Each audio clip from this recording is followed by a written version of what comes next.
I found her passport with his name on it, but she swore she was just catching up. I grabbed her arm, my fingers digging into her wrist before I even realized I was doing it. What the hell is this? I spat, holding up the passport like it was some sort of damning evidence. Her face went pale, and for a second, I thought she might pass out, or maybe throw up. I can explain, okay? Just let me explain. Her voice was shaking, but not with fear. No, it was something else. It was that same defensive tone she gets when she's caught in a lie. Try to play it off like it's no big deal. I felt that cold twist in my stomach, the one that told me I wasn't going to like what was coming next. My heart was hammering, and my brain kept screaming at me to think. What was happening here? She stepped back, still not looking at me, and I noticed the way her lips pressed together, tight and anxious. I wasn't the kind of guy who jumps to conclusions, at least I didn't think I was. But this felt like a punch in the gut. I could barely focus on anything other than the words Matthew Jenkins stamped across the front of her passport. Catching up? With who? I asked, my voice coming out rough. The passport was barely an inch from her face. She could see it. She could see the name. She knew what I was thinking. And still, she didn't say anything for a long moment. I'm sorry, okay? I didn't want you to find out like this.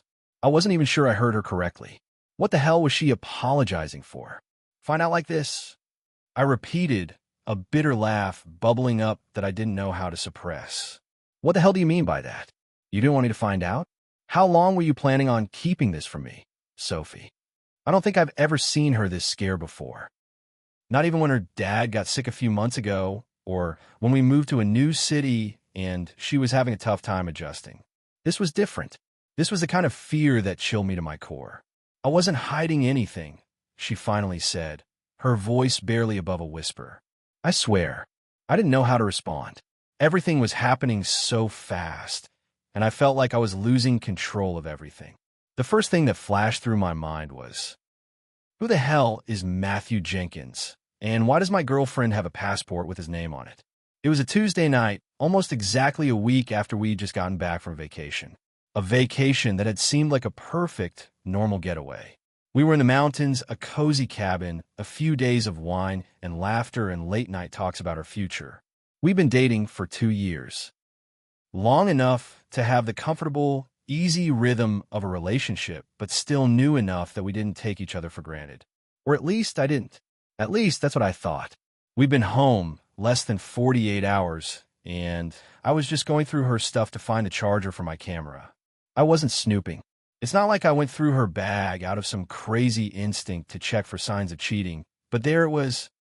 Her bag was open, and there it was, sitting right on top of everything else. Her passport. I wish I could say that I was being rational when I first saw it, that I didn't jump to conclusions, that I didn't feel my stomach drop when I read the name. But I'm human, and I wasn't prepared for this. Sophie's never been secretive.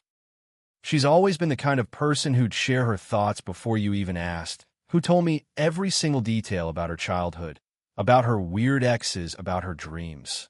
I didn't think I'd have to worry about her hiding something like this. But here I was, staring at the passport with another guy's name on it, my mind racing in 100 different directions. I had a million questions, but I didn't know where to start. Who is he? I asked again, trying to keep my voice from shaking. Sophie took a deep breath, her eyes welling up with tears. It felt like the whole room had shrunk around us, like I couldn't breathe. I didn't want to keep pushing. I didn't want to say anything that would push her further away. But I needed answers. He's an old friend, a guy I used to know. I swear it's not what you think. There was again, just an old friend. I hated that line. That one always gets people out of tight situations in movies, but in real life, it never works. If it was just an old friend, why did she need to hide it? Why was her passport sitting in the middle of her bag, right where I could find it? I don't get it, I said, my voice quiet now, almost pleading. If you've been catching up with him, then why didn't you just tell me? Why keep it a secret? She opened her mouth like she was about to say something, but nothing came out. It felt like she was on a break, right there, right in front of me. And for a moment, I felt something cold run through me. Not anger, not jealousy, but doubt. And that's when it hit me. Something that hadn't occurred to me until right then. I'd been seeing signs for weeks. Little things, little shifts in her mood. The way she'd gotten quieter about our future. The way she started working late and needing space more often. And the worst part? The way I'd brushed them all off. I kept telling myself that it was just stress from work or that she was busy with her family. I trusted her, maybe too much. And now here we were with a passport, an old friend, and a lot of questions I didn't want to ask, but couldn't stop myself from needing to know the answers to. Part 2. Sophie took a step back, wrapping her arms around herself like she was trying to hold something inside. Her eyes were still red, her makeup smeared slightly from the tears she'd been holding back. I could see her trying to gather herself, but it felt like she was running out of time. My mind was racing too fast to focus on anything else. An old friend? What kind of old friend needed to have a passport to hang out with her? What kind of old friend didn't get mentioned once during the 3 years I'd known her? She'd never said a word about him until now. I threw the passport down onto the coffee table between us, the sound of it landing sharply in the quiet room. What the hell is this, Sophie? I demanded, feeling the anger start to rise in me. You're telling me you've been catching up with him and didn't think to mention it? You didn't think to tell me that Matthew Jenkins, someone I've never heard of, had this kind of access to you? You didn't think it would be important for me to know? Her lips trembled, but she didn't answer immediately. The silence stretched for what felt like an eternity, the only sound the rush of blood in my ears. I wanted to scream. I wanted to throw something, break something. But instead, I just stood there, waiting for her to explain in a way that actually made sense. Finally, she spoke. I didn't think it would matter, she said quietly, her voice so low that for a second I thought I misheard her. You didn't like it when I talked about my past, remember? You said it was hard for you to hear about the guys I'd been with before. I didn't want you to get upset, so I didn't tell you about Matthew. There it was. The explanation that didn't explain anything. My stomach twisted as I processed her words. She was blaming me? Because I didn't want to hear about her exes?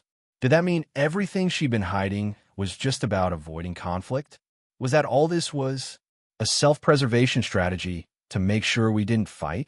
The idea made me feel sick. You didn't think it would matter? Are you kidding me? I took a step forward, my voice sharp now, the words spilling out faster than I could stop them. You think keeping things like this a secret is okay? Sophie, how long have you been seeing him? How long have you been hiding this from me? I haven't been seeing him. We just talked. Once. A couple of times. And, okay, yeah, she paused, swallowing hard. I didn't tell you because I didn't want you to think it was a big deal. But it wasn't. It's not. It's just. He's a part of my life that I didn't think you'd understand. That's all. I stared at her, trying to piece together what she was saying. He's a part of your life that I wouldn't understand? You're telling me that he is just some guy you've known forever, and now he's back in the picture, and it's totally fine? You didn't think I might want to know who the hell this guy is? I mean, what am I supposed to do with that, Sophie? How do you want me to feel? I wasn't even sure if I was asking her to explain herself anymore or just venting my frustration. Either way, I could feel the tension building thick and heavy until it seemed like the air itself had become suffocating. My chest tightened. I was trying so hard not to blow up, to keep it together, but it felt like every time I tried to make sense of the situation, the ground beneath me just kept shifting. You have every right to be upset, she said in a small voice. I should have told you about him. I know that, but there's nothing between us. I swear. He's just a friend. That's all. But that's the thing. Her words didn't match the reality of the situation. She was being so vague, so evasive. It felt like she was leaving things out, like there was something she wasn't telling me. I tried to calm down, to think logically for a second, but the anger in my chest was a constant buzz. I paced back and forth for a moment before turning back to her. So, you just been talking to him, huh? And you're saying there's no emotional attachment, no nothing, but you're keeping this a secret from me. I wasn't keeping it from you. I didn't know how to bring it up without you getting jealous or overreacting. I thought it would be easier to just not say anything. Her eyes were pleading now, like she wanted me to understand, like this whole thing could just disappear if I let it go. But I couldn't. I couldn't just pretend this didn't matter. Because it did. It really, really did.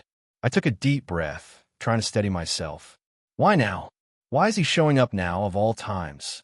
You never mentioned him before, and now I find his passport in our apartment, and I'm just supposed to believe it's nothing." Sophie opened her mouth, then closed it, as if she were searching for the right words. We were friends before I met you. We were really close in college. But I didn't talk to him for a long time. I swear. And when we started talking again, I just didn't want to complicate things. I know it sounds bad, but I never meant for it to go this far. I never thought you'd find out like this. Find out like this. I repeated, finally unable to keep the sarcasm from creeping into my voice. You mean find out by stumbling on a passport with his name on it and nothing making sense? Yeah, Sophie, this is definitely a great way to find out. I ran a hand through my hair, feeling frustrated, exhausted. I wanted to believe her. I did, but the way she was acting, it didn't sit right with me. The unease in my gut was growing, feeding on every word she said. Why wasn't she being more open? Why wasn't she giving me the answers I needed? "I think you should leave," I said before I could stop myself. The words were harsh, and I immediately regretted saying them, but they hung in the air like a thick fog, leaving everything else suspended. Sophie froze. Her face drained of color. I could see her trying to hold herself together, try not to cry, but it was no use. "What?" she whispered, her voice breaking. "You want me to leave? Now?" "Yeah," I said, my voice softer now but still firm. I felt like I was holding the edge of a cliff, and if I didn't make a decision, I was going to fall off into something I couldn't come back from. I need some space. I need to think. I don't know what the hell is going on, and I can't. I can't keep doing this right now. She didn't fight me. She didn't argue. She just grabbed her purse and walked out the door, leaving me standing there, alone, with the echo of her footsteps fading in the hall. I looked down at the passport again, and for the first time, I didn't know what to think.